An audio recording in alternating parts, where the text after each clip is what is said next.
This is the 18th season of Bass Talk Live.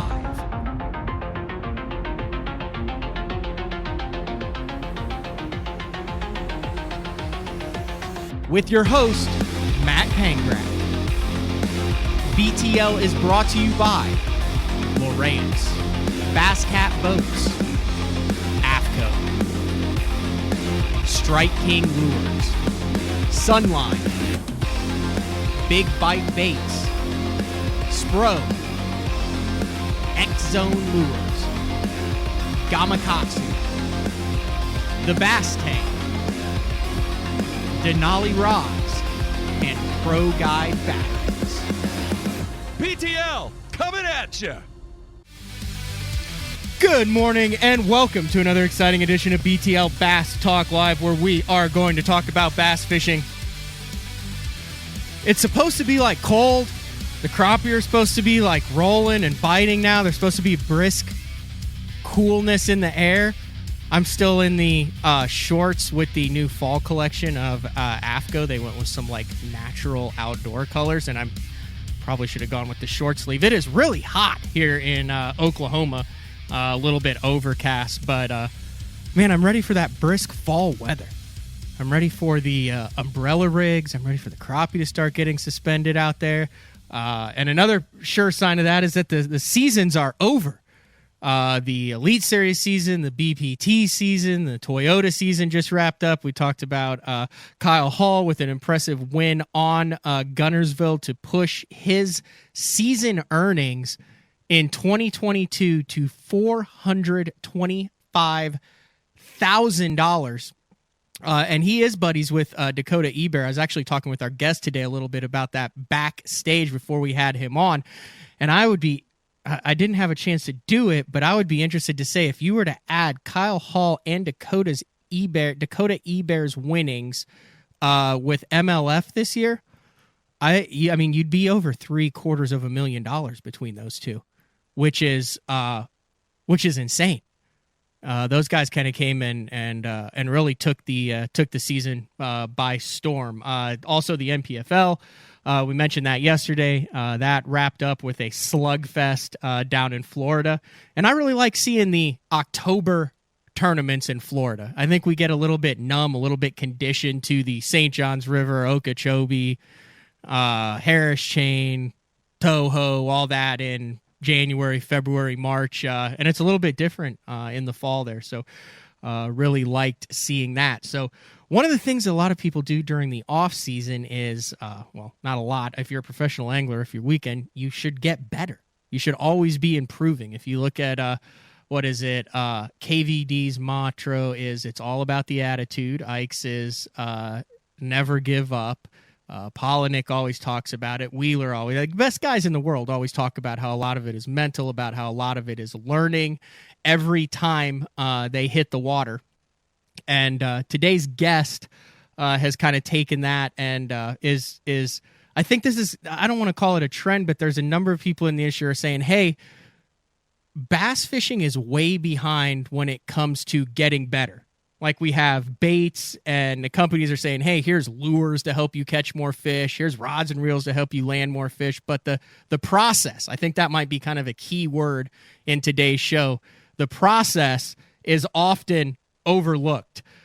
And someone who has seen a lot of the process and how it gets done and how the best guys in the world have got it done, and he we'll see where he ranks himself currently of his fishing skill. That'd be a great intro there, is the one and only former Elite Series angler, former FLW Tour angler, and current MLF analyst. Did I get all that right, Marty Stone? So focus on the color analyst, Major League Fishing, non-emphasis on bass angler, right? That was 21 years of average.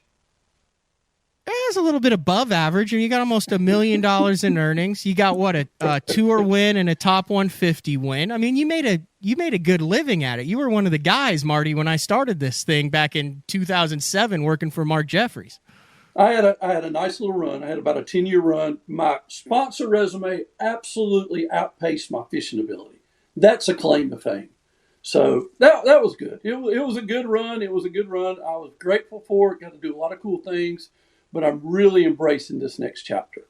One of the things that I remember, Jeffries had a feature back in the day with Bassone called "In the House," and we went to the different guys' houses. And if I remember, you were featured in one of the first "In the House" episodes. That would have had to have been like 2007, 2008, where he came out to your house and basically did like a Cribs episode. You remember that? He did, and also too, Mark was one of the very first one. Remember, we had that E50 on High Rock where we covered it from the water. I was doing some on the water color analyst with you guys at that particular event, and Mark was way out in front of what we're doing now. Was that your first color analyst stuff? Was actually with the Bassone and Jeffries? 100%. 100%. Because you're a Carolina guy, and I guess you didn't qualify for that. Oh, rub it in. That's a true statement. Well, you're the one who called yourself an average angler. I was trying to give you as much credit, but I'm just saying that's how that came about. Those were the majors. That was the one like that Peter T won $500,000 on, and Dave they had Wolak won. Gosh, that's a name from the past. It really is. So that particular year, I finished 51st in the Elite Series. They only took the top 50. So I come back home, and here's a little bit of a brag. I come back home and fish local events. And at the local events, me and my team partner, we entered 6 of them. We won the championship, won 3 regular season events, and then finished in the top 5 in the other 2. While everybody was at work, I was practicing. At the end of the event, when we won the boat and motor, first boat motor I ever won, my buddies around home said, "Man, when you going back on tour?" I said, "Boys, I was 51st. Think about what the boys in front of me were capable of." I went back home and took all their money and toys, and then they sent me back out on the road. I would venture to say, and this is not a shot at Mark, it's more about his ability to get things done. I would venture to say that there was no money involved in that first time gig as an analyst with Mark Jeffries and Bass. So you were paid in exposure. I think I paid him. Interesting. I did not realize that. That was the first one. So that was my first claim to fame on the water major at High Rock, and then we went to some other little lakes in Greensboro. Golly, I can't even remember who won that one. That wasn't Rambanis, was it? You're right. That's a great memory. You're dead on. Absolutely. He won it in that little lake called Lake Brant in Greensboro, North Carolina, because the guys qualified at High Rock. And then we moved them to a little mud hole in Greensboro called Lake Brant or Lake Townsend, one of those.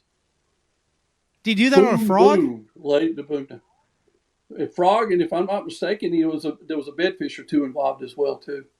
Okay, and I think that's when Jeffries gave Fred the Boom Boom nickname based off of the boxer Boom Boom Margera or something like that, and it was Boom Boom out of the lights. He already had the Boom Boom nickname from that mess he did out in California when we went to Clear Lake and just laid it on us one year out there too. Okay, that's fantastic stuff. So that would have been 8, 9, and then I just don't think a lot of people know the backstory of this, Marty. So then MLF, which was just Major League Fishing. It was a standalone deal, a made-for-TV event. That kicked off in 2011, correct? We filmed in 10 at Lake Amistad, and then 11 was our first year that we aired. And we brought some little skinny kid in from FLW. All the other anglers were Elite Series guys. We only brought one FLW guy in. Little bitty skinny runny kid named Brent Ayler.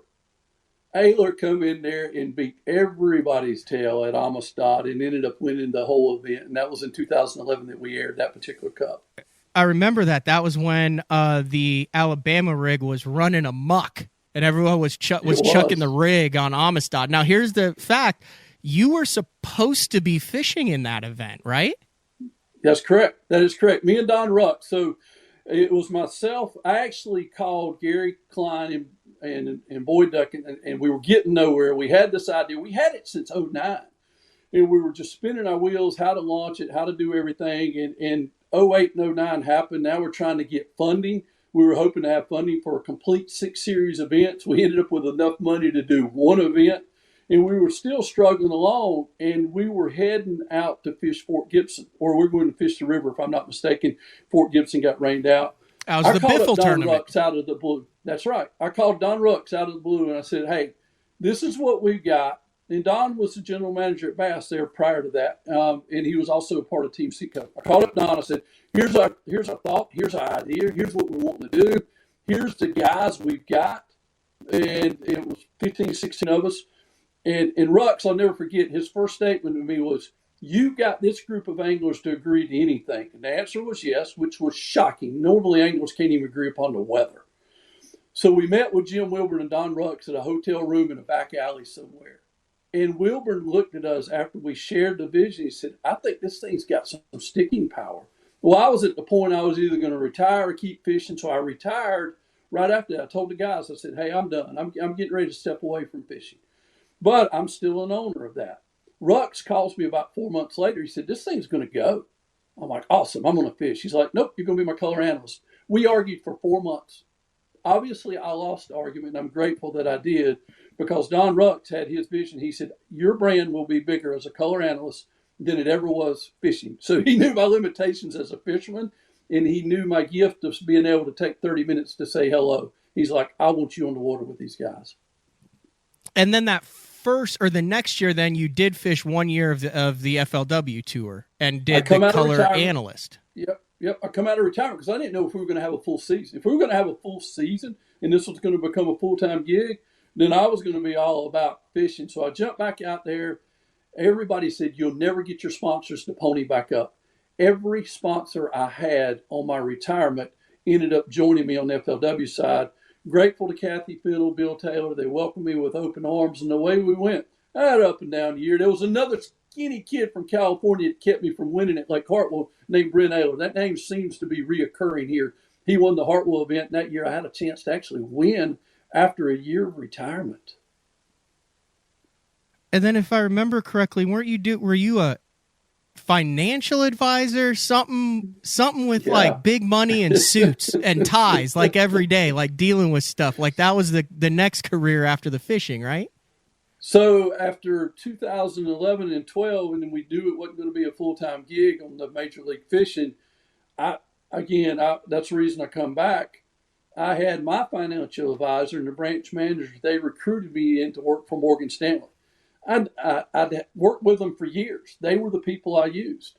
And they were crazy enough to hire me, and I was crazy enough to do it. And I did that for 7.5 years. And probably the single hardest decision I ever made professionally, ever, was leaving Morgan Stanley to do this full time. I was on one of the bigger teams in the complex.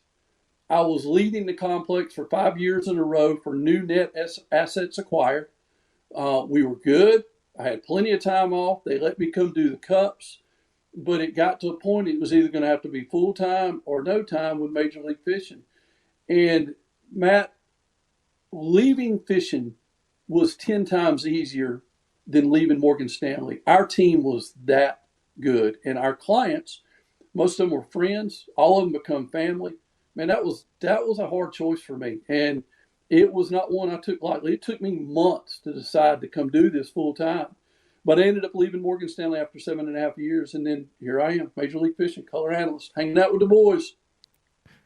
All right. Well, we kind of went down a little bit of memory lane there, but I think there's a lot of that backstory where people who just log on to the MLF now or see you on TV or see you doing, the analyst for it don't realize how many different little kind of twists and turns there were on the road. If you want to relive those days, I have found. We're going to relive those days. I did find and we'll get into this sponsorship wise. This is currently on eBay, folks. This is the Advance Auto Parts. These guys kick bass Advance Auto Parts team, I believe, from 2010. And if you look on the, there it is. There's a little kick bass. There's 3. There's Greg Hackney. That was before the intimidating Greg Hackney. He had his hair combed. He was smiling, arms crossed. There's John Cruz, and there's Marty Stone right there on the side. That would be a size medium in a beefy tee, but $10 on eBay. I think you ought to get on that. You ought to get on that one, Marty. If my name wasn't on there, it'd be worth $29.99 because the other 2 anglers you talked about, they're hammers. They're great anglers in their own right. So I'm obviously the one that's dragging the value of that thing down.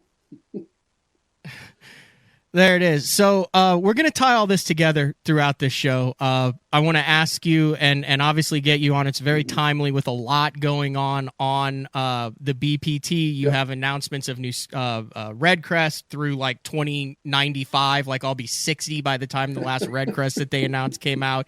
I kind of want to get your thoughts on that. I want to go through kind of your thoughts on what's going on with the BPT as far as seeing some dominant anglers that have emerged and really taken advantage of the format for the past 4 years, and then how that changes with going back to catch, weigh, release, best five this year. Your thoughts on that. And then I want to get into the second half of the show. BTL is all about the 3 E's: entertain, educate, and engage. And I probably should have saved the education till the last E, but it's the middle E. But we're going to talk about the education at the end because I think that's something really important and something that you offer now. But are you good to just dive right into the nitty gritty of the BPT now? Because that's what everyone's talking about. Dude, they told us for 4 years it's every fish counts. We've heard you talk about it. Now they're going back to 5. What's up with that, Marty? Let's jump into it, man. Mixed emotions on that when I heard the announcement, because I know it was an angler vote. They took a lot of fan polls, and nobody took this decision lightly. I still believe every fish counts will show the best. I've always said when we do every fish counts, we showcase greatness, and you can't hide bad.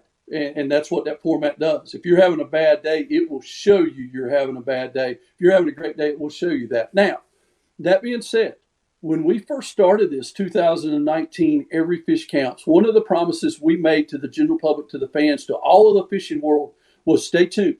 We're going to have this technology available to the masses very soon. To nobody's fault, no blame, nothing whatsoever.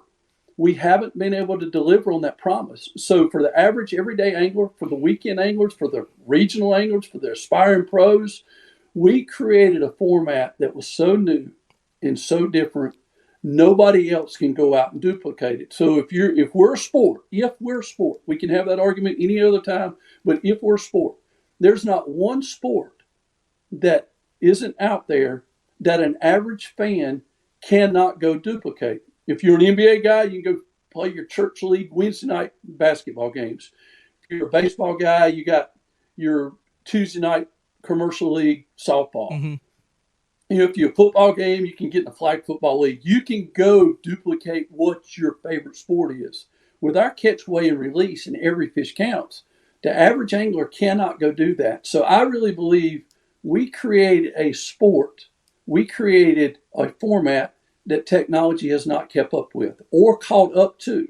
So with that being said, I think the right decision was, let's dial it back. Let's get it to where the fans can relate. The one thing I've learned over the years of watching these guys and doing all the live that I do, at the very beginning, I'm like, wow, fans really care about the guys who don't get to practice, or they don't get to share information, or fans don't give 2 rips about any of that. What they care about is watching good fishermen fish. And the format, catch, weigh, and release, there is a lot of drama. There is a ton of drama. We're going to lose a little bit of that. But now our fans can relate. Our fans can relate to the best 5.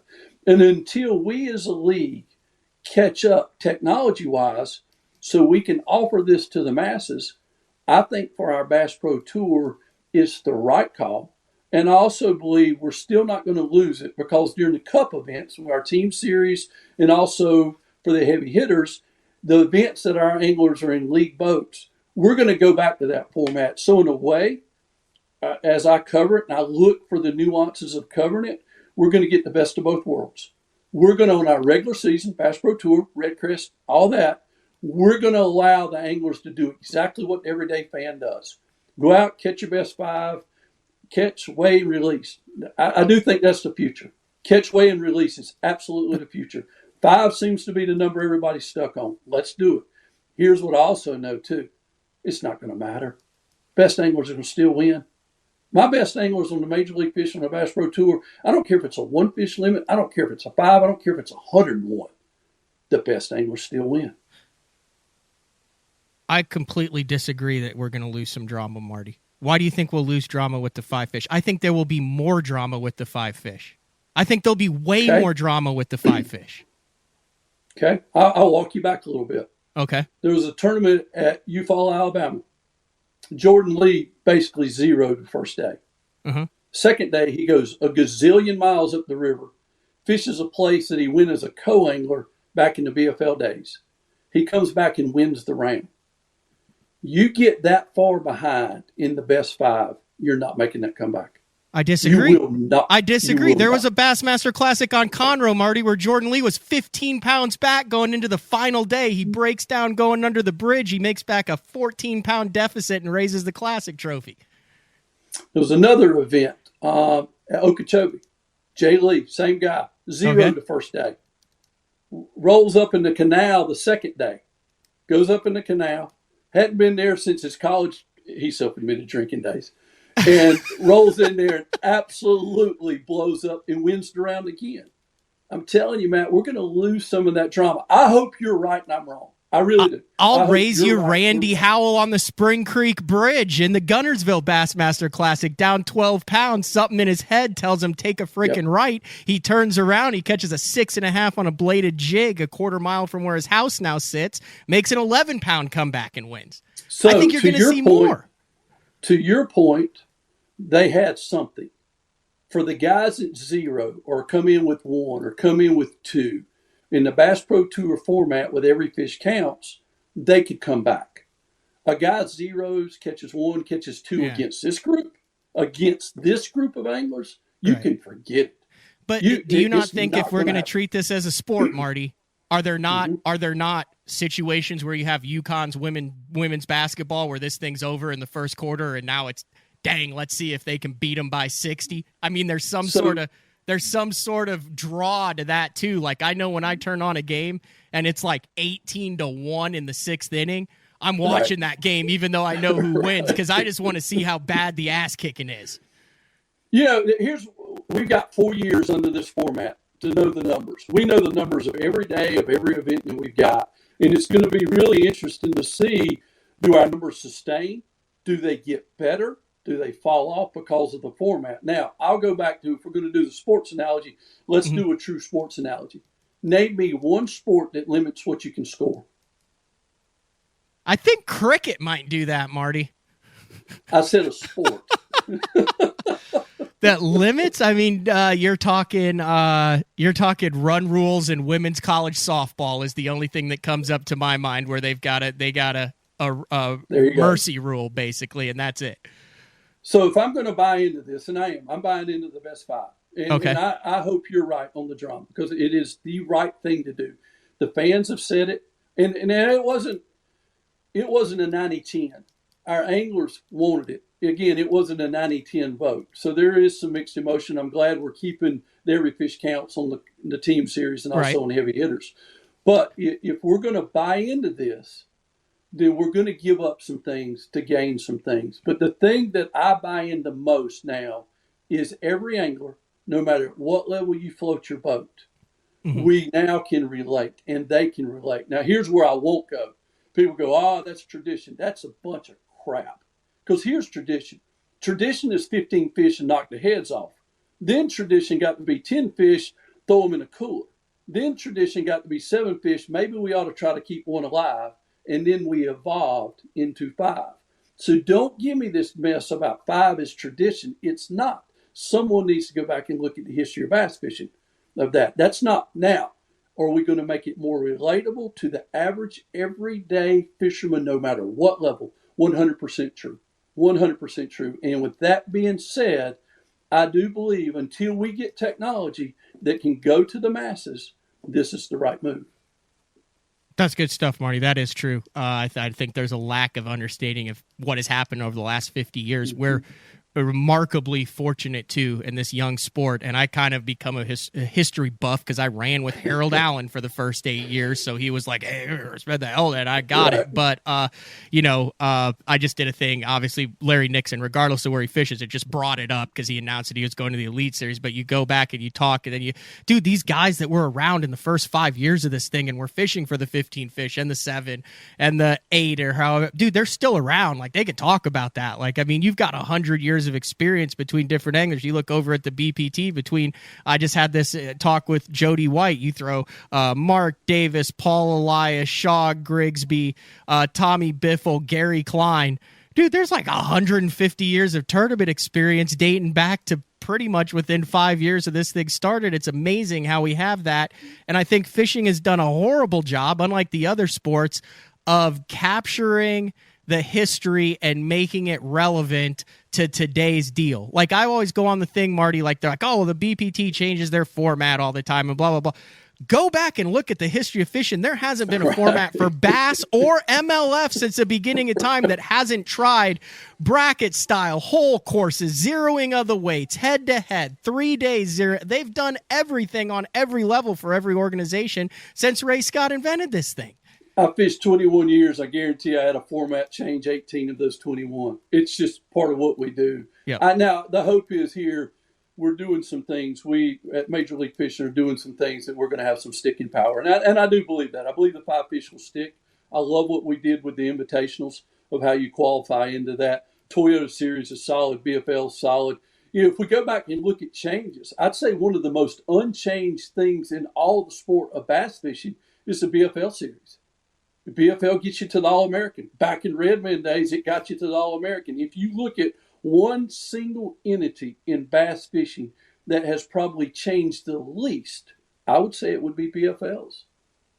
Yeah. I mean, there's guys with the Redman spittoons on there. Do you have a Redman spittoon on your mantle behind you there? No. I've got a Redman trophy back there from winning one of the Redman events, made the All-American.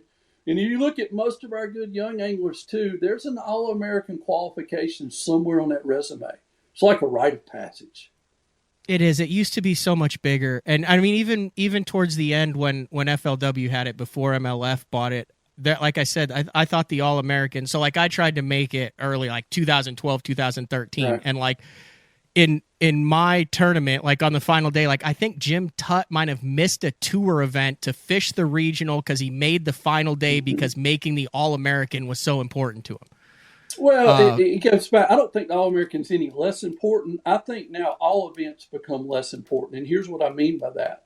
Back in the day, back in Larry Nixon, that's one of my favorite people, one of my all-time friends, Denny Brower, those guys.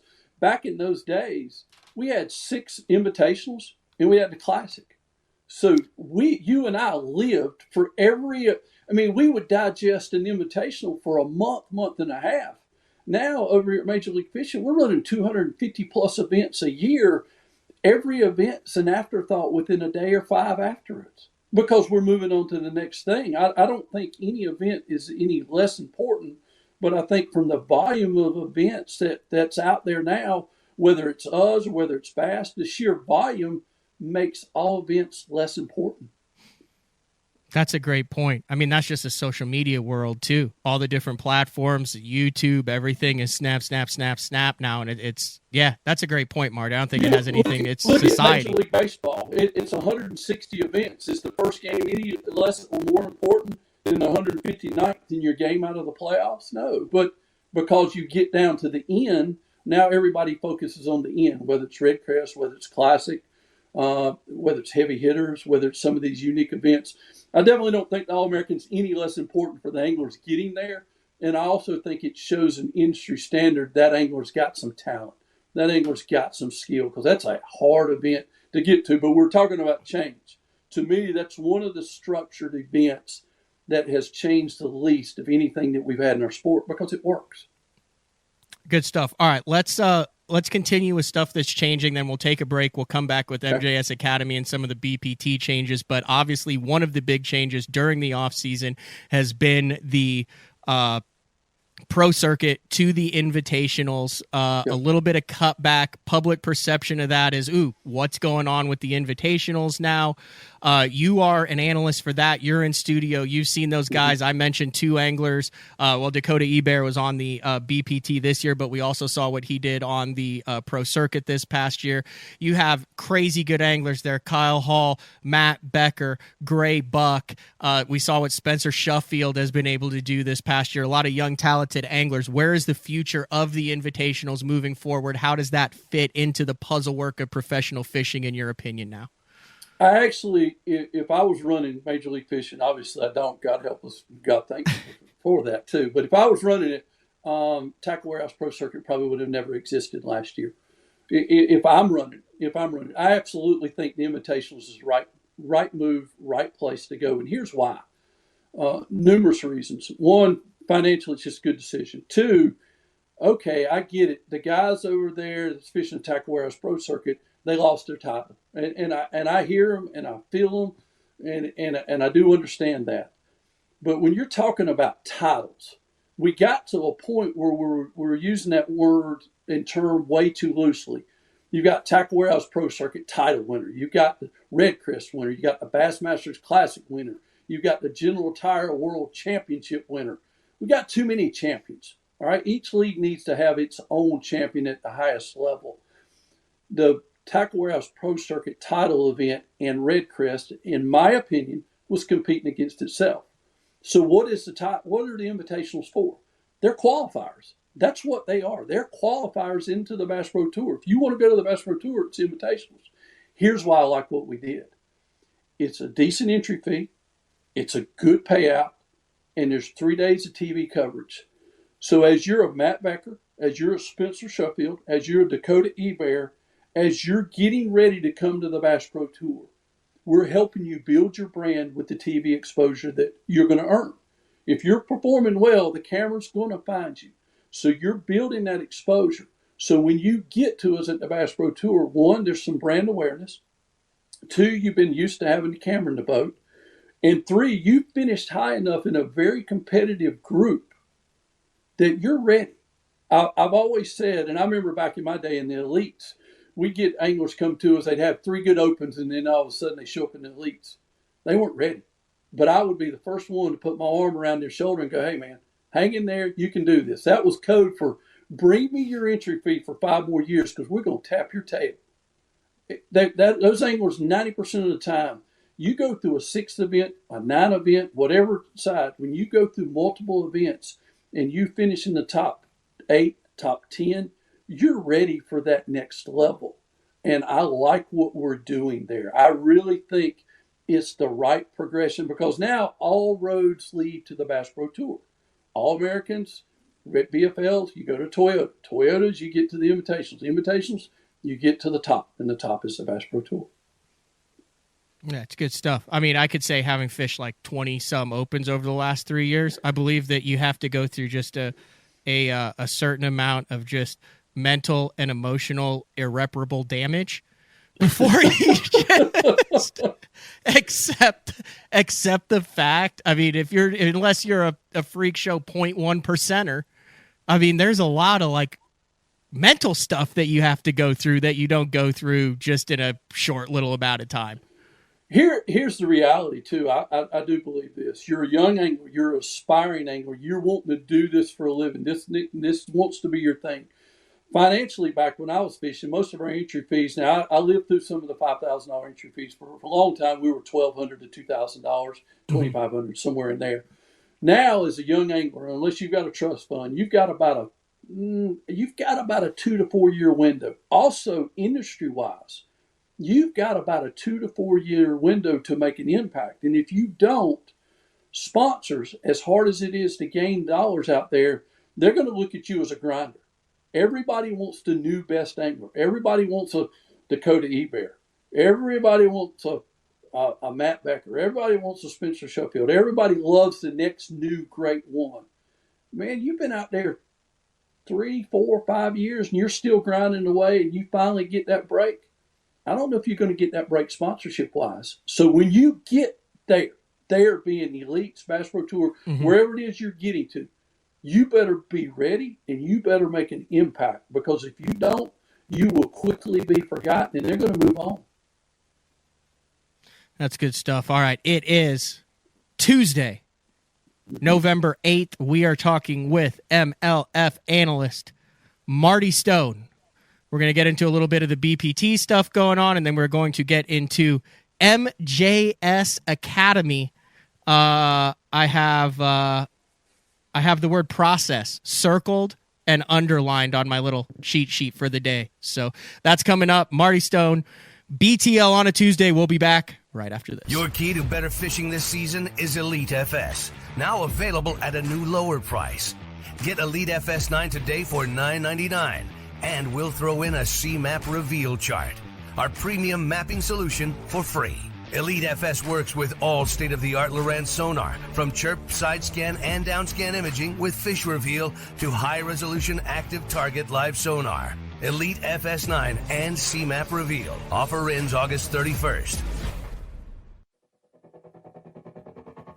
The new Puma STS has been redesigned from the ground up. With the angler, design, function, and performance in mind, nothing on this new offering was compromised, and the only thing carried over from the previous version is the name. Based on the Soft Touch series hull that started with the flagship Jaguar, this new model is nimble and performs incredibly well at all speeds with either a 250 or 300 horsepower engine. Featuring a new 96-inch wide-body footprint, this hull measures out at 20 foot 7 inches in length. Industry-leading design coupled with tournament-winning performance. The Puma STS from Basscat. Feel the rush.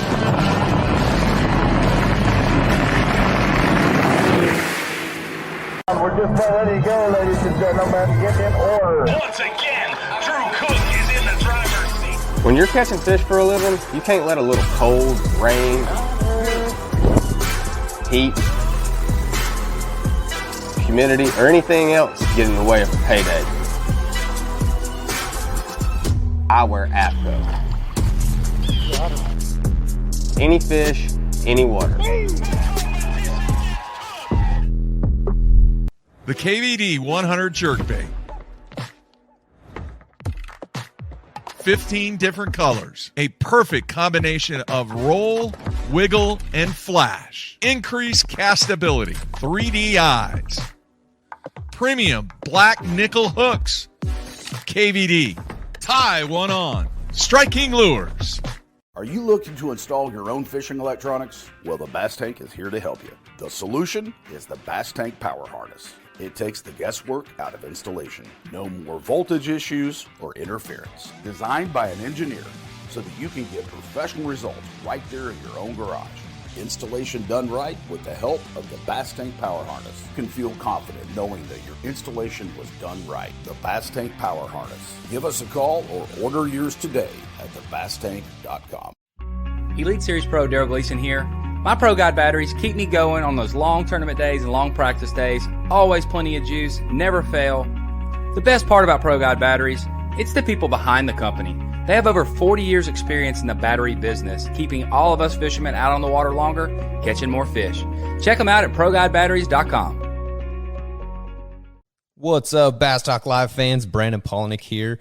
And ever since I won a couple Bassmaster Elite Series events on X-Zone Lures, I've been getting a bunch of questions of what makes them so special and different.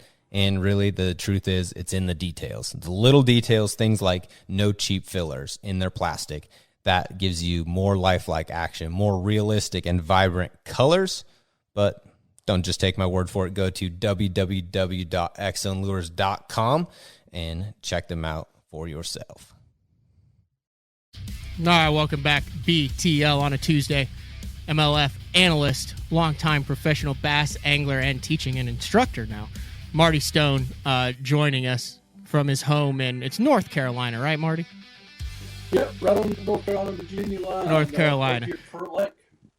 All right, we're getting I'm working on it. We get the audio there. We are slogging through Marty's internet connection. We've had like a great audio connection. Sometimes you get a little bit behind, but it's perfect for me. I'm happy with it here. But you were supposed to be on last week, and I don't know how much you want to get into this, but you're built a new house. It looks like you sent me a couple pictures, and there was water where there wasn't supposed to be water, and to just succinctly match it up. Right? Unfortunately, we had a builder that thought that I wanted the pool under the house instead of outside the house. So we've been fighting water under the house, but had a couple really good friends come in for the rescue and did a nice job, and we got that taken care of. And we got a beautiful home up here at Kerr Lake, nicer than I deserve. And man, I've always loved this area. Been traveling up here for over 45 years. Shows how old I am. And now we're here. And the good thing with Major League Fishing, they could give two yahoos where I live at, as long as I can get close to an airport. And Raleigh-Durham's less than an hour away, so I get to fly into Tulsa and see your great state. Yeah, you do. Video went away there, but you do get to spend a lot of time in Oklahoma these days. Man, I'm about 22 weeks, and you're talking about your seasons. I disagree with you. Y'all have 3 seasons: freezing, extremely hot, and football. There's nothing in between. And 4 seasons: tornado. Yeah. It usually goes from extremely hot to rain and then just straight ice. That typically is what I would call standard Oklahoma weather: is 70 degrees to death-defying ice. Yeah, it's extremely cold, extremely hot, football, tornado. There's your 4 seasons in Oklahoma. All right, let's get on it. One of the things, and I don't think I've announced this, and I don't think this has ever been done in the sport before, is red crest. We obviously know that's coming to kind of your backyard there. One of my favorite fisheries, which would be Lake Norman in North Carolina in March. Now, will red crest 4 be 5 fish, or will that be every fish because they qualified under the every fish format? That's I don't have an answer to that. I really don't. I'm waiting to hear. I have a feeling it's going to be, you can make an argument for either they qualified under every fish, but if we're going to make a change, again, I don't run the joint, but if we're going to make a change, let's make a change. Let's go to the best 5. And I know 2 anglers right now. If you do the best 5, Andy Montgomery just got a lot better. Brian Thrift, I don't care if you do 1, 5, or 105. Thrift is going to be a handful of Norman.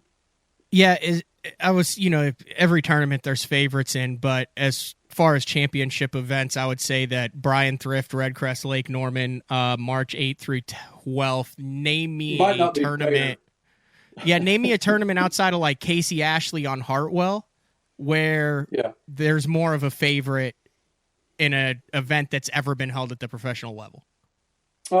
Maybe Edwin Evers on Grand. Yeah, no, but you had Jason Christie there too. But Jason wasn't in this tournament. I'm talking about Edwin Evers this year at Red Crest. I mean, he come in with a lot of pressure on him. He come in and still had a top 10. Well, I still say what you had Elam in it, you had Zach Burge in it. Yep. But Edwin probably.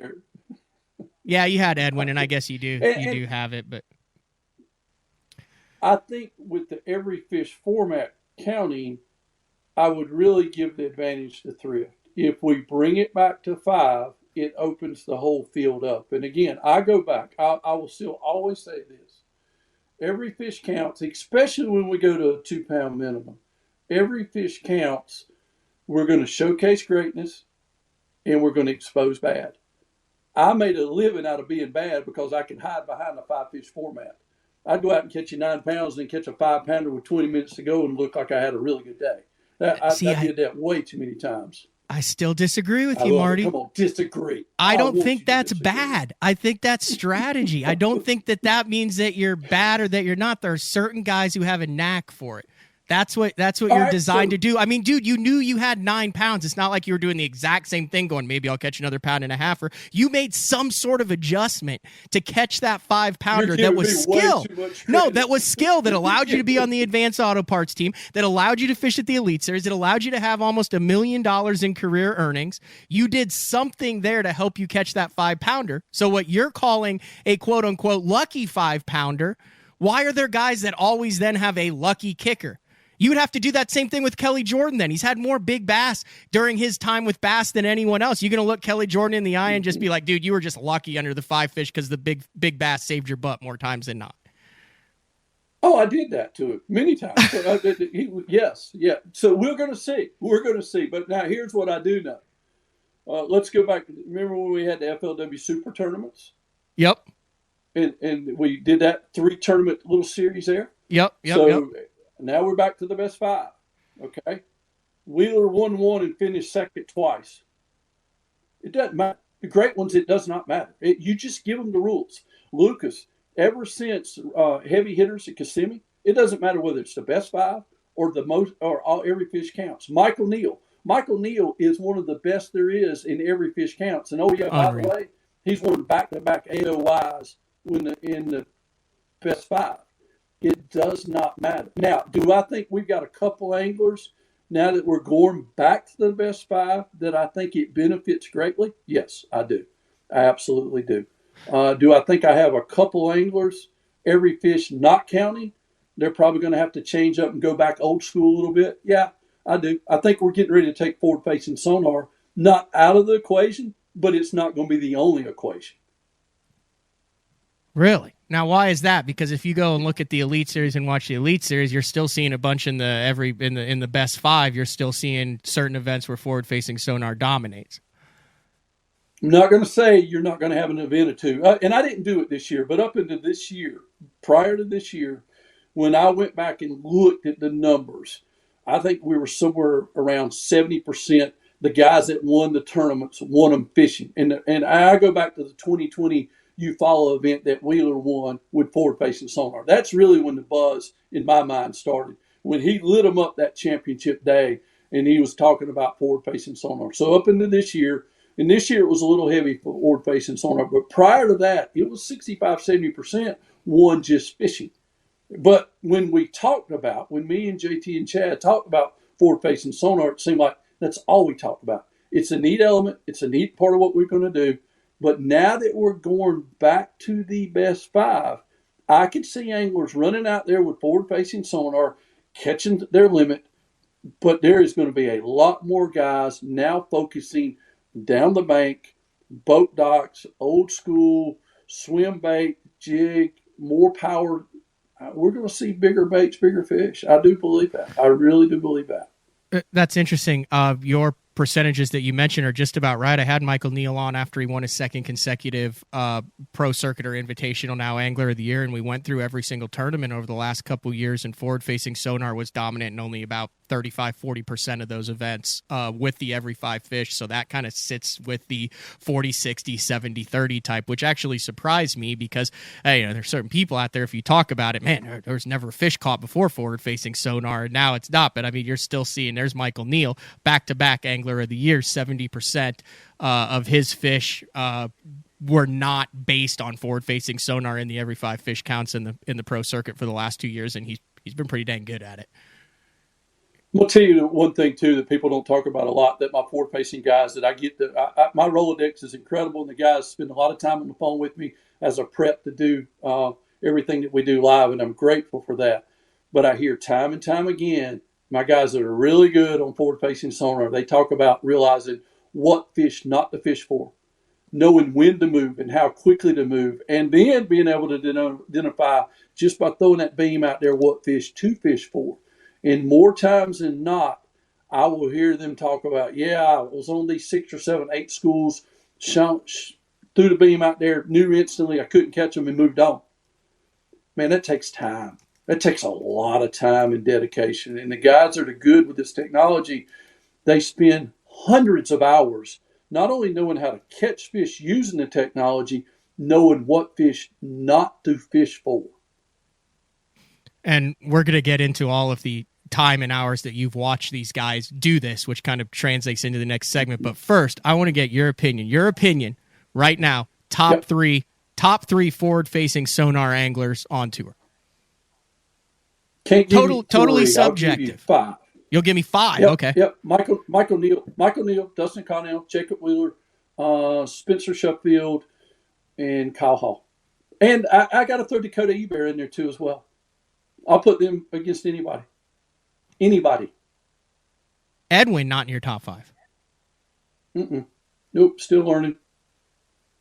What makes and that's what you just described, being able to identify fish, recognize which ones are catchable and not. What did Michael Neal tell you? 70% of the fish he caught, he didn't catch on forward-facing sonar. But when he is catching them on forward-facing sonar and he's recognized that fish, like the Smith tournament that him and Connell won in 2, they knew what they were looking at. The good ones, the really good ones, they understand what they're looking at. Look at the smallmouth guys. Everybody I just listed you, really good smallmouth. They know the difference between a drum and a smallmouth.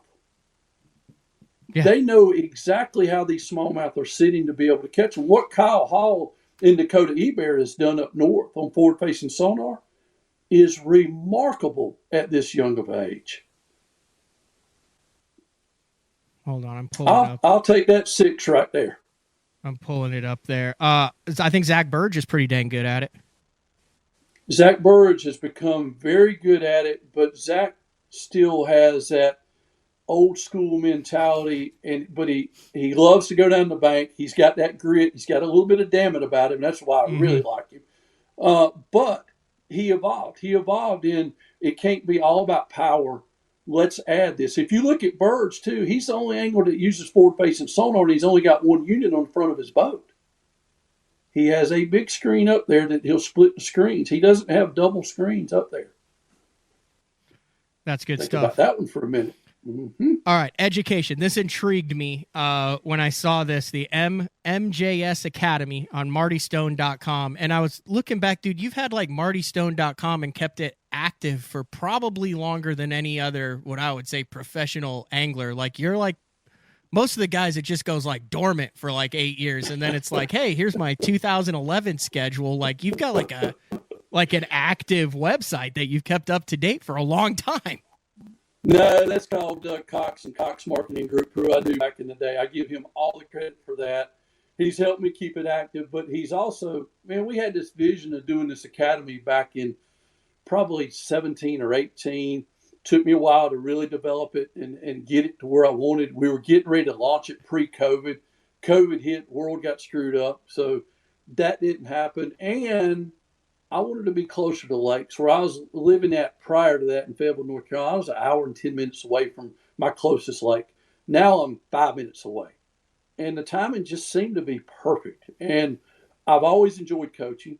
I have a son that plays college sports, college baseball. I have a daughter who was a better athlete than him, but she didn't like to play as much.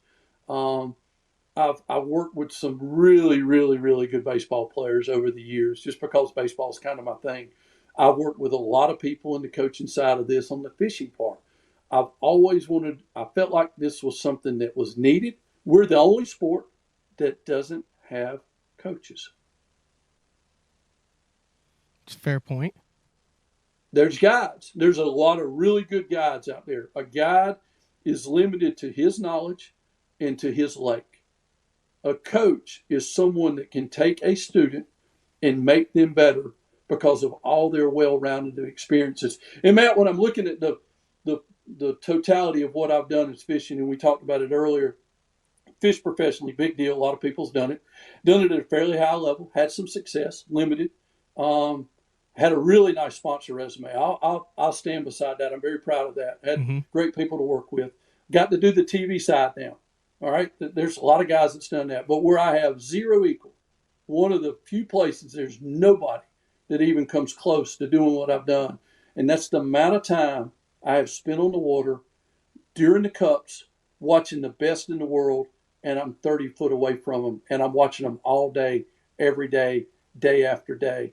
And I got to see exactly how they do their job. And I mean, being a baseball guy, if you ever seen 97 to 100 on TV, they'll throw up the miles per hour, 97 mile an hour fastball. TV, it doesn't look that fast. Go see it in person.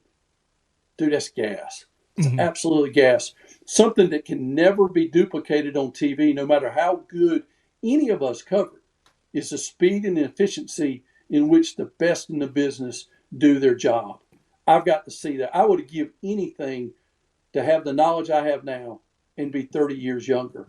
I know I would have been a better fisherman. And what I'm hoping is to be able to take that knowledge for the few that want to do this. This academy's not for everybody, and I realize that.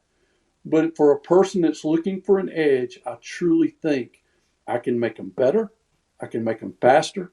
I can speed up the process and hopefully eliminate 2 to 4 years of a learning curve. That's interesting. So typically if you take a sport, so you have not just been able to watch Wheeler and KVD and Jordan Lee, but I was thinking here, so you can do the Andy Montgomery dock skipping with a chatterbait. You've watched Jeremy Lawyer flip docks in the Ozarks. You've done the forward-facing sonar. Greg Hackney, KVD, crank. Yeah. Aaron Martins, the great late Aaron Martins. I've watched him from day one throw a jerkbait. Brent Ayler in all his uniqueness. Michael Neal, where Michael Neal didn't get credits going down the bank. He is smooth as butter. Jordan Lee in all his little instinctual moves. Ott Depot, Takahiro Mori, top 5 caster in the world.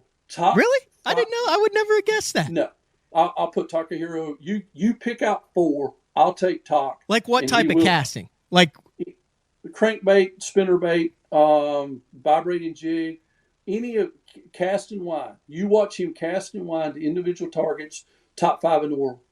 Like smoothness, accuracy, speed, all the above? Yes. How have I not heard this before, Marty? It's things like that people don't realize that I get to watch every day. And my producers that are in the boat with me, I have certain angles that they know it. I have certain angles that I'm watching. They're like, dude, you got to get away. And I'm like, this is good. I don't care what's going on. I'm watching it. This is good.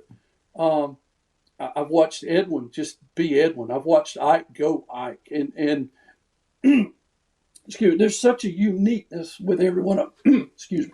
Mm-hmm. KVD casting distance, Marty, is the one that always got me when I was out covering it for Bass on It at media events.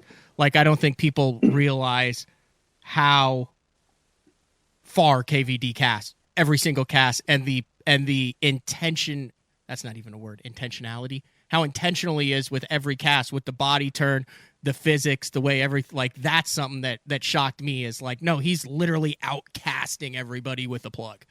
So to your point, maximum efficiency with his equipment. Okay, everybody can buy the same rod and reel he uses. He doesn't use anything any different than the public can get. But Kevin gets the maximum amount of his equipment, and he always has. He pushes it to the limits. If you've got Kevin Van Dam on your pro staff and he's helping you design rod, reels, and lures, you can better believe he's pushed that equipment to the limit. And if he puts his name on it, then you know you've got some good equipment.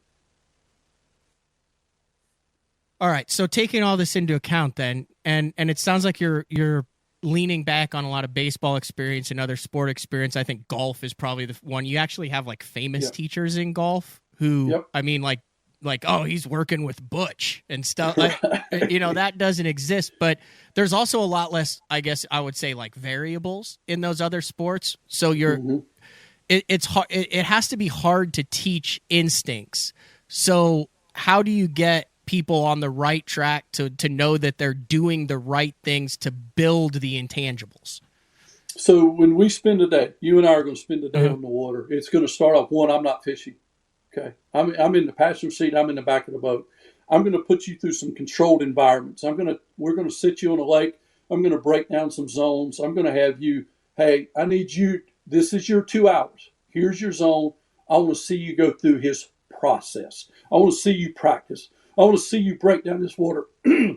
There's things I've watched really good ones do time and time again. And then there's things I've watched weekend or not the top of the game, the mistakes they make over and over. I've got to clean up those mistakes. Mechanic-wise, I can take a BFL angler and a lot of the really good professional anglers, and there's not going to be a big degree of difference in that. There's not. They're just some of my better BFL anglers, they're sound. It's the decision-making process. Does it take you an hour to pick up the trolling motor? Does it take you 5 minutes?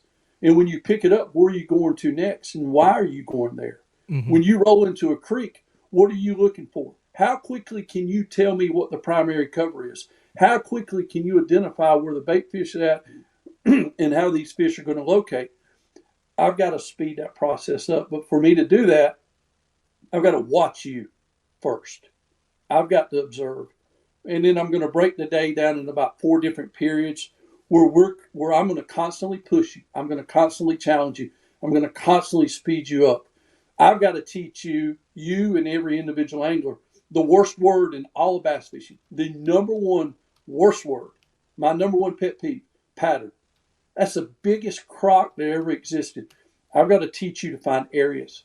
Tournaments are won in areas, not patterns. When you find the right area, you're going to figure out how to catch the fish within that area, and then you're going to tell the world, well, I got a good pattern. No, you didn't. You had a good area. Most anglers miss that. I go back to 95% of all tournaments that are won nationally, they're won in an area. That's a new concept for a lot of people to understand. My job now is to help you identify and get you to understand when you're getting ready for a multi-day event, you need to have multiple areas. Then you can also need to identify when that area is dried up. Then you need to also identify when a new area could potentially be coming because of a weather change. There's so many nuances in fishing that most anglers don't observe. I've got about a 50-point evaluation grade sheet that I'm going to grade each and every angler on that I work with. And they're going to get to see, because when I'm grading the best, man, they're somewhere in that 7 to 10 in every category I've got. And if you've got several categories that are 2 to 4s, then we've got places that we need to work on. I'm going to help you identify where your weaknesses are and also be able to identify where your strengths are. But it's going to start with time on the water. And here's what I do think that's unique. There's going to be other anglers that's going to try this. Where there are limitations is going to happen is if you come teach me, Matt, you can only teach me what Matt knows because that's what you've been around. When I start instructing, when I start teaching, now I can jump back to all the wealth of knowledge that I've had with all the years and all the hundreds of hours I've had on the water with the best in the business. And now I can start helping you modify based upon all the different anglers I've watched. In baseball, you always look for a comp. Comp being, okay, who does this player remind you of? I've got to identify you, your strengths. All right, what successful angler does Matt kind of remind me of? How can I help build on the foundation he's got? And what direction can I lead you to? I hope you like drop shotting and Ned rigging with the spinning rod if you're taking my advice. I will. When you come up here, you coming up here to Curl Lake for an open, right? Yeah. I will offer this. Let's you and I do a day. It's on me after the event, and let me put you through this. Okay. I'm in. So I want to do this. So I want to show the show. So this is going to come full circle here because I asked you this beforehand because people are going to go to martystone.com and check this out. And human nature, the first thing you're going to go to is pricing, right? Absolutely. So here, let me show. There it is. There's the front screen. Talks about it, scheduling, testimonials, how to contact, but then there's the pricing. So I scroll through here and I look down and I go, $2,000 a day. What the heck? Like that's steep, Marty. Like, but then you explain it. So, I've always been big in and now my mouse just stopped working. Oh, there we go. When it comes to fishing, that it doesn't matter how much time you spend on the water. You could spend 20 hours a day on the water for a year. But if I do that playing darts or bowling and I'm not bowling right or throwing the darts right or practicing golf right, I'm not going to get any better. I'm just still going to be out there hacking. Right. It's what you pay for the lessons is learning how to get better, what you need to get better at, and intentional practice so you're improving on the water. That's what I think Lee and Polinick and Wheeler and all those guys who got into this when they're 18 to 21 years old was, they spent an ample amount of time on the water, but they were more efficient on that water than the average guys, so they were able to grow faster. Yeah, I completely agree. And when you look at the pricing on that, so let's go ahead and walk through that. There's going to be some time I'm spending with you as an angler prior to us getting here. I've got to understand you a little bit. I got to know your strengths. I've got to know your weaknesses. I want to know your favorite lakes. I want to know your least favorite lakes. I want to know some things about you. And then I want to know your goals. So that's going to require some time investment on. I'm going to do the research on you that I do to all my Bass Pro Tour anglers and the guys that are in the invitation that I cover. And I do an extensive amount of research on each and every angler I cover. I'll build a file. You're going to have a portfolio with me. So that's going to be step number one. Then we're going to schedule the date and time. We're going to get that worked out.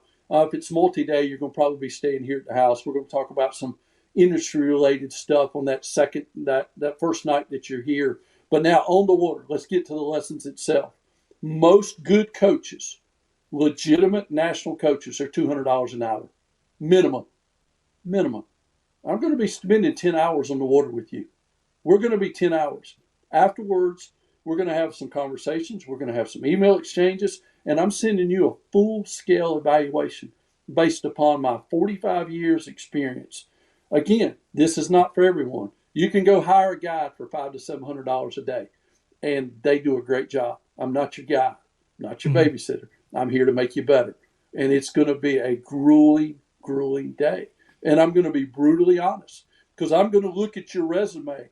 And as you start out, when you're fishing with me, I'm going to go, okay, what's the end goal? Is the end goal to be competitive? Is the end goal to be the next level? Is the end goal, where is that end goal at?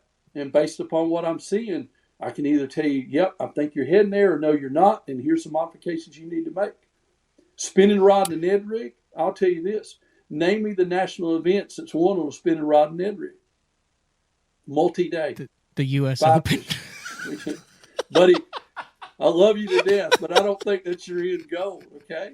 If I know Roy Hawk, he might have won the U.S. Open on a spinning reel, but if I know him, he didn't. He probably threw a crankbait. Yeah,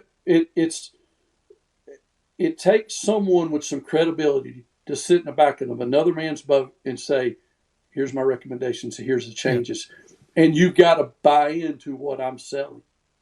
Yeah, it's not for everybody. It is not for everybody. But for the few that do try, I truly believe I'm going to make them better. Could we do a little deal where you we record a little bit of your analysis of me and stuff, and then we do a little recap of it on BTL, where you analyze my game after we're done, and it's like an honest evaluation of, hey, where you're good at, what I need to work on, and what my strengths are? Oh, you bring whatever you want to put. We're going to do it in your boat. You bring whatever you want to put in there to record whatever. Yes. Just hang on. Come with thick skin. I'm not. Trust me. I've been on BTL, and I've admitted that I didn't know what made a lead acid battery lead acid, and I've only been able to change a prop for 3 years, and there's certain stuff that I suck at. But what I found is there's a lot of people in the fishing where they get past that. They're established in their club or fish BFLs, and then you get past the point where you're like, dang, I can't ask that question or I'm going to look like an idiot. So I've kind of been the sacrificial lamb on a bunch of different stuff that I should know after 15 years of this that I don't, but it connects with a certain demographic of the audience. And then when I stink, there's always that person who's like, well, hell yeah, that guy doesn't even know what the hell lead acid battery is, and he's fishing the opens.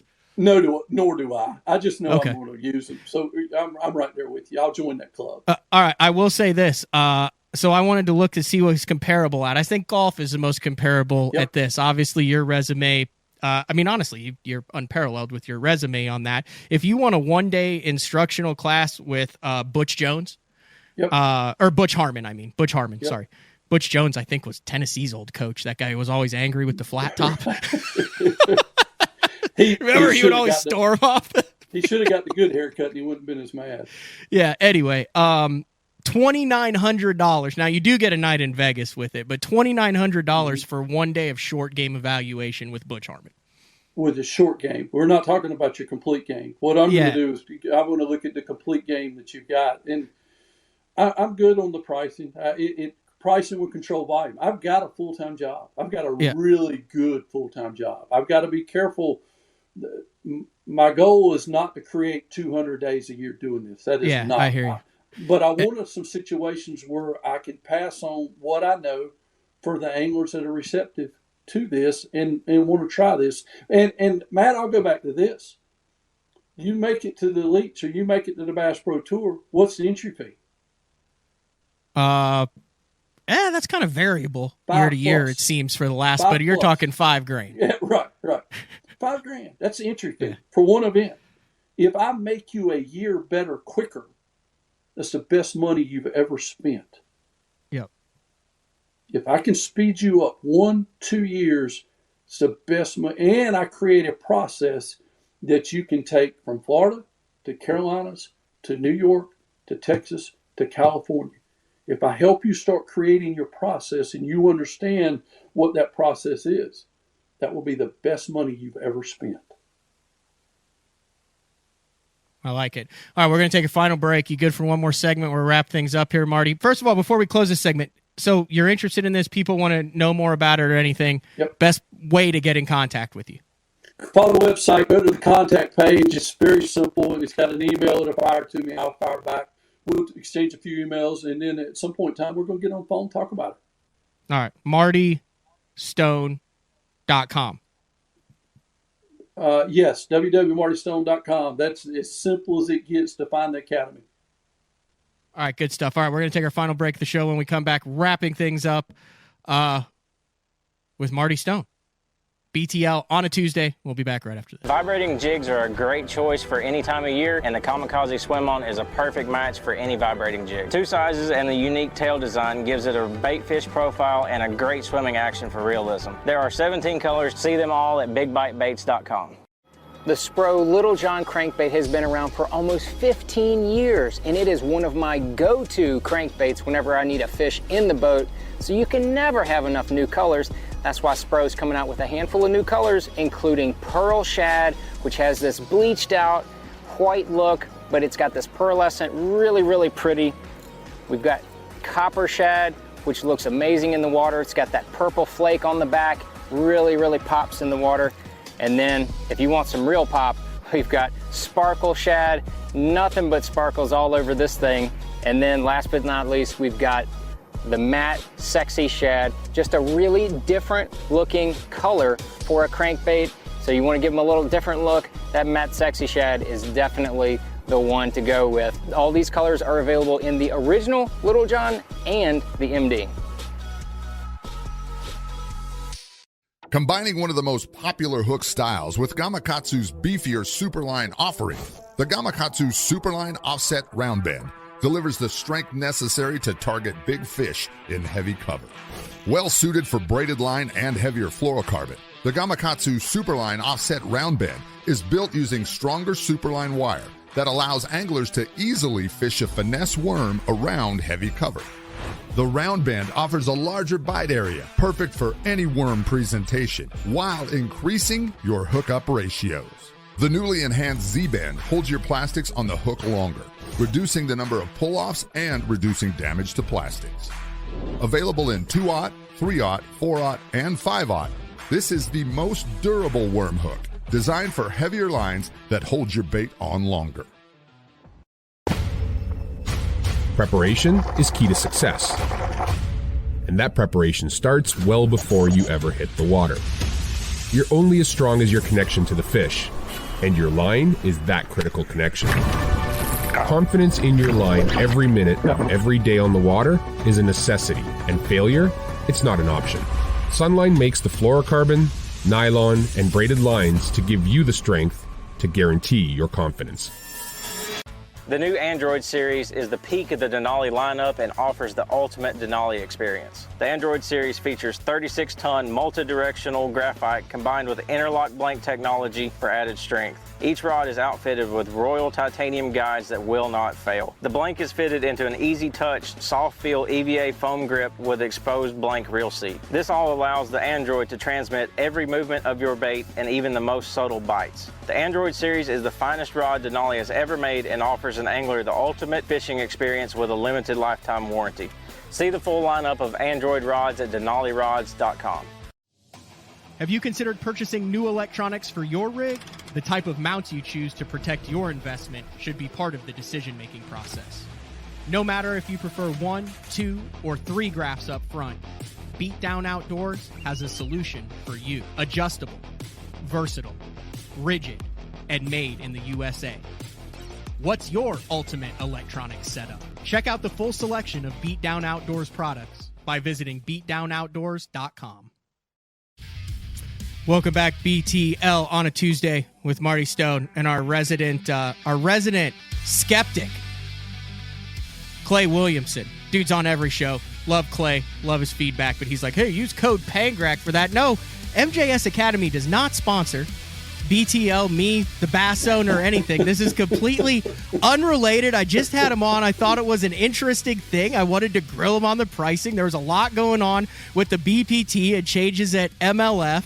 It's info. You don't have to sign up for it. If you don't think it's for you, it's not for you. But no, this is not a sales pitch. Zero sponsorship relation whatsoever to it. But I will take you up. I mean, if you're willing to spend a day with me on the water after that. You come in as soon as you get done with the Bucks tournament, man. We're going to we'll either do it in front of the tournament or after the tournament, because we got a lot of lakes up here. I'd love to put you through it. Look, when you go to my website, one of the very first things you're going to read on there is me self-admitting this is not for everybody. And I'm okay with that. I am okay. I did not design something for the masses, but there will be some, and there's already been some that see a value in that, and we're going to roll with it. And we're going to see if I can make them a little bit better, and I do believe I can.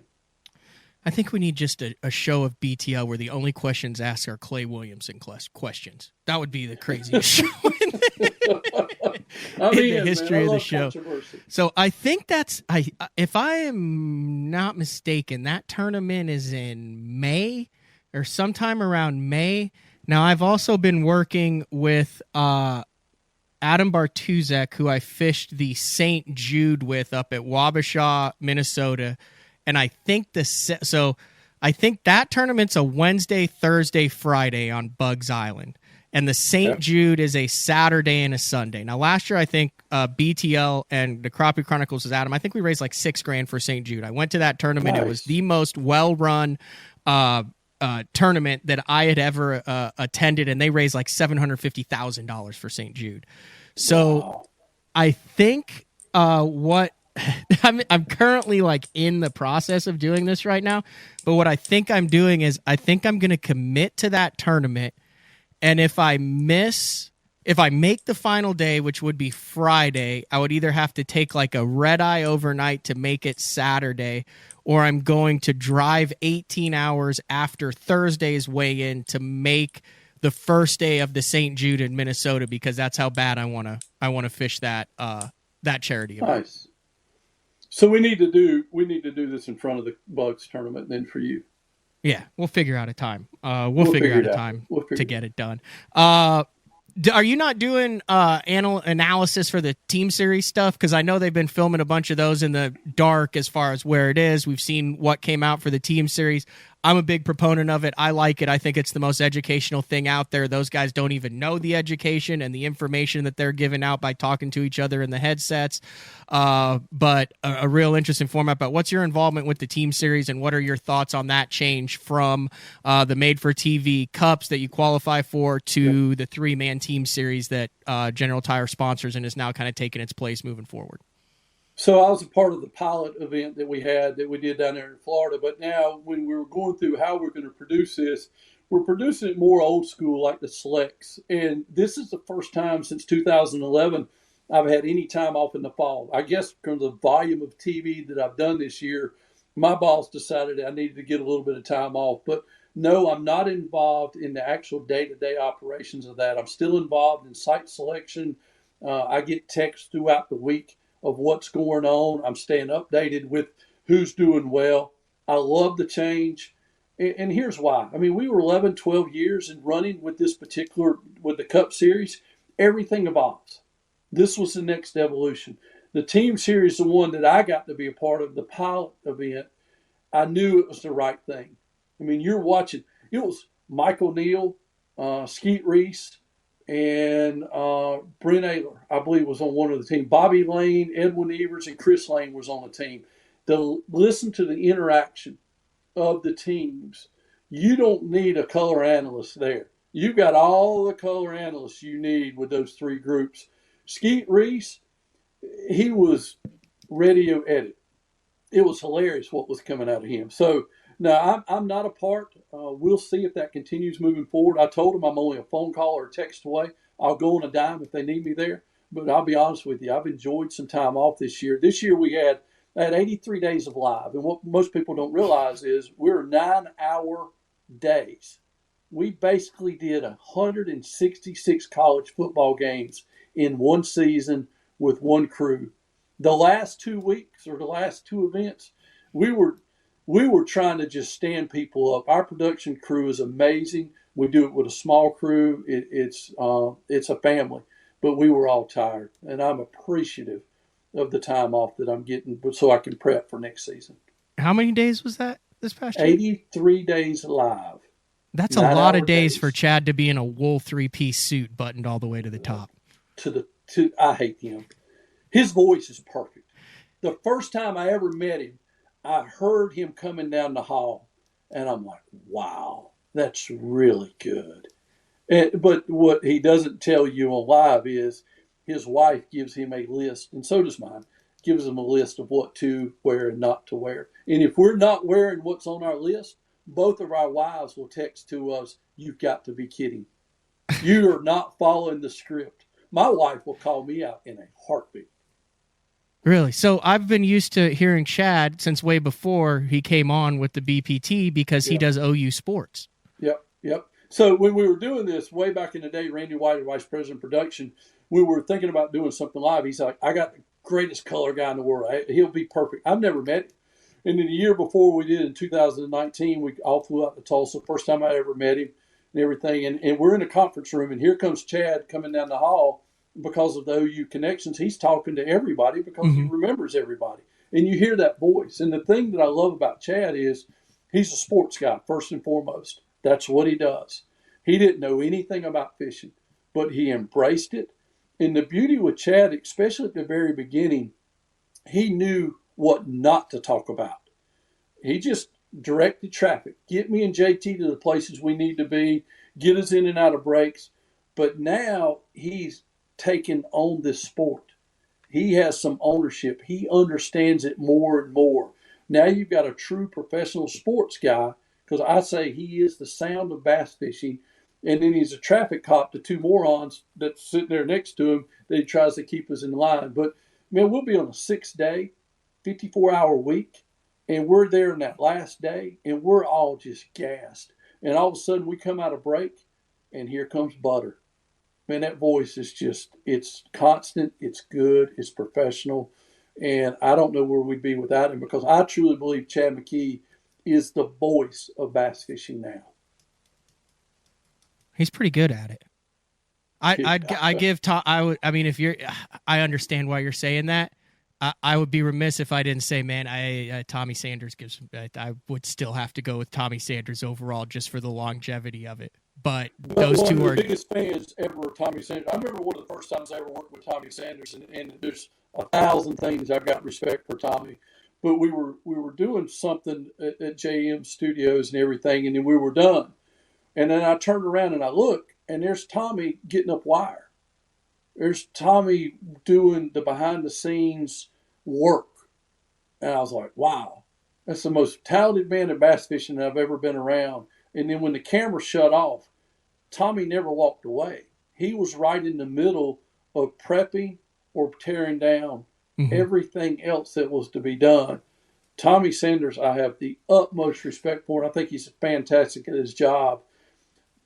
Tommy is a person who has done a tremendous amount for the outdoors, first ballot Hall of Famer, incredible to the sport.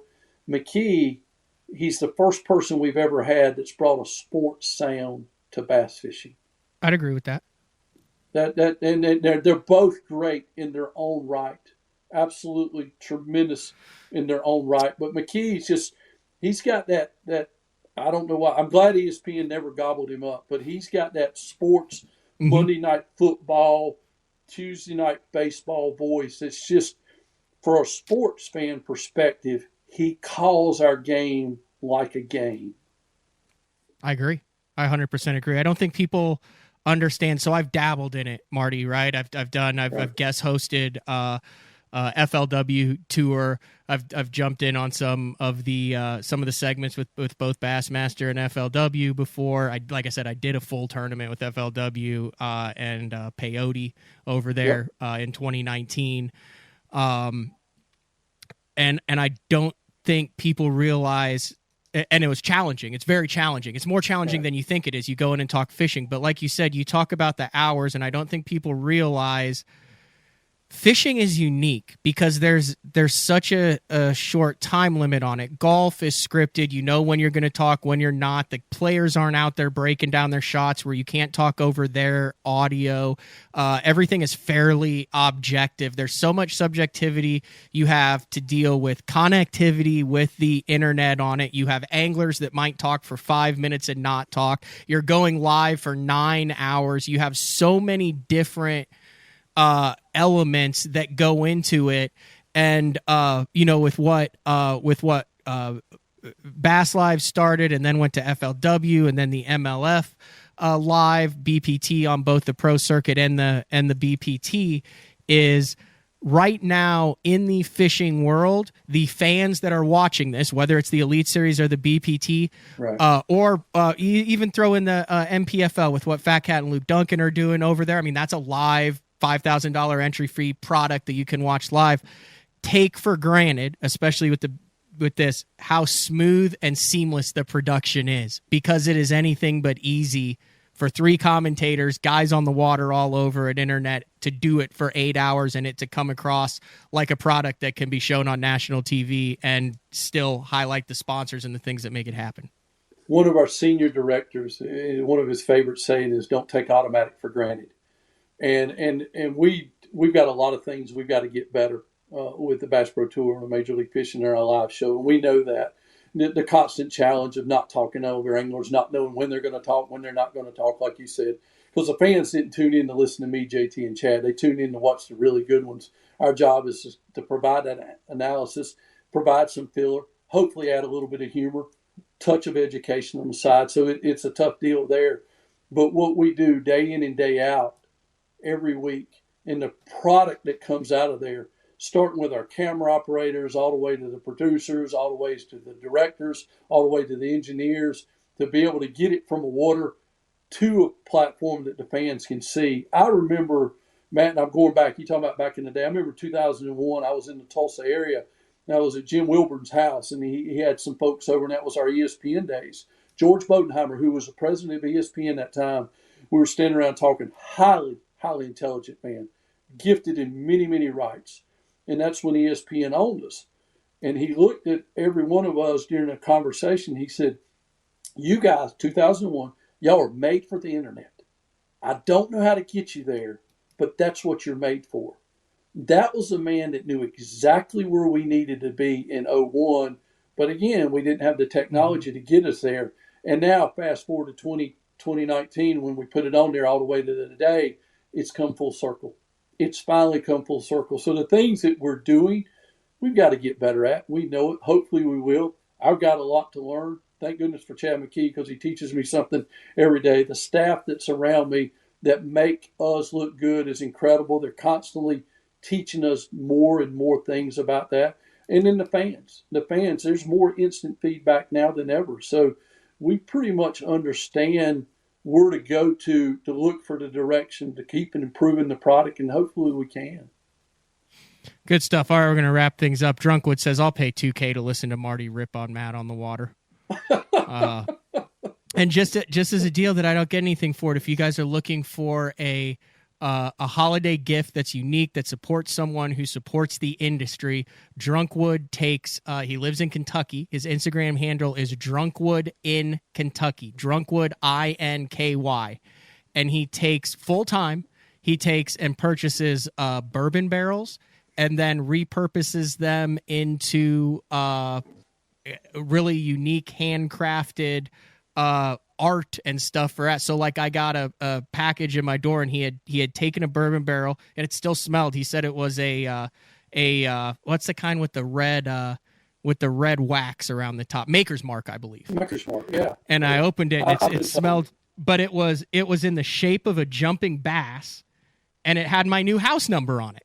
Oh, that's too cool. I mean, yeah, so he can do a bunch of custom stuff like that. I know he's doing a bunch of stuff for the holiday season. But if you guys are looking for anything, the dude is super cool, and is very knows a lot of guys in the industry. But just support a small business right there, Drunkwood in Kentucky. I guess he has done something for him. He made me a house number that looked like a jumping bass. So I'll give him a shout out for that, but worth checking out. Anything else you want to get in here, Marty? I know it's been a long show. It's been an hour and 30. We could go 3 hours. We didn't really even get into the team deal. We didn't get into the ESPN days. We didn't get into, is this a sport and will it ever get big? And what happened when Irwin tried and when ESPN tried. And I feel like MLF it tried that, especially right off. We didn't get into all that. We're not going to get into it this show. But will you come back on and maybe dive into that again in a future episode of BTL, Marty? Sounds like we need at least a part 2, possibly a part 3, and all you got to do is let me know, man. This is a great time of year for me to be able to do this. I enjoy this. It's what I live for. I love the challenging questions. I think you've got a lot of great topics that you just mentioned that somebody needs to address. They really do. So let's you and I plan a date and let's jump in and let's do it. That works. Usually I do a final segment by myself, but I'm just going to take you out as we do it. This has been another edition of BTL Bass Talk Live on a Tuesday. Tomorrow, probably one of the world's foremost authority who is an active tournament fisherman on antique lures, Bernie Schultz. I teased it before. He sent me a lure from 1938. It's got like fans and all sorts of stuff in it. And I said, hey, that's going to be a best of show product next year at ICAST. Bernie was 20 at 1938 too, and you can tell him I said that. Yeah, the dude doesn't age. He's like he's the Benjamin Button of bass fishing. Marty will be back in just a second. I can't bring him out on a black screen. There we go. There we go. The Benjamin Button of bass fishing, Bernie Schultz. That's a compliment. Tomorrow on BTL. All right, that's it. We will see you guys. Thanks, Marty. Thanks, Matt. Had a great time, man. All right. We'll see you guys later.